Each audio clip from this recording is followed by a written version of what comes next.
ছাত্র জনতার ঐতিহাসিক গণ অভ্যুত্থানের বর্ষপূর্তি উপলক্ষে জাতীয়তাবাদী দল বিএনপি এক বিশাল বিজয় র্যালির আয়োজন করেন।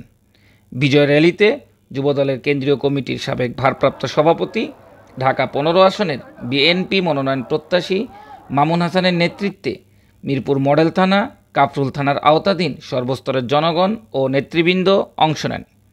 এ সময় তিনি আগামী নির্বাচন এবং বর্ষপূর্তি উপলক্ষে ফ্ল্যাশ টিভির সাথে কথা বলেন।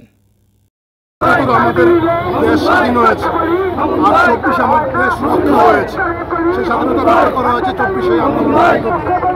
এর জন্য ধন্যবাদ দেশ নায়ক তারেক রহমানের নেতৃত্বে এই অবৈধ এবং ফ্যাসিস্ট সরকারের গত 17 বছর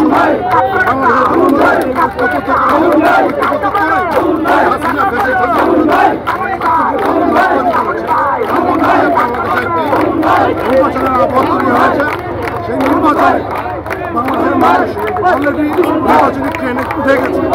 এই নির্বাচন যদি কেউ বানচাল করতে চায় তাহলে বাংলাদেশের জনগণকে রুখে দেবেন। বাংলাদেশের মানুষ এখন বাংলাদেশের নির্বাচন থেকে পিছিয়ে আসার কোনো পথ নেই।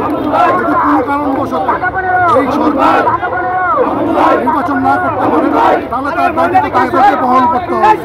কিন্তু আমার বিশ্বাস আমার নির্বাচন বাঞ্ছন করার ক্ষমতা আর কারণ নাই।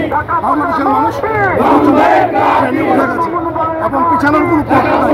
বাংলাদেশের মানুষ একটি গণতান্ত্রিক ভোটাধিকার দেওয়ার জন্য অপেক্ষা করছে, উন্মুখ হয়ে রয়েছে। গত 17 বছর এই সরকার ভোট দিতে পারে না।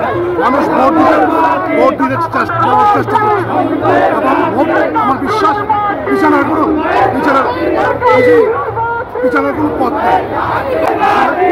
খুশি না থাকা তাদের ব্যাখ্যা তারা দিয়েছে, কারণ নাই। কিন্তু বাংলাদেশের মানুষ খুশি।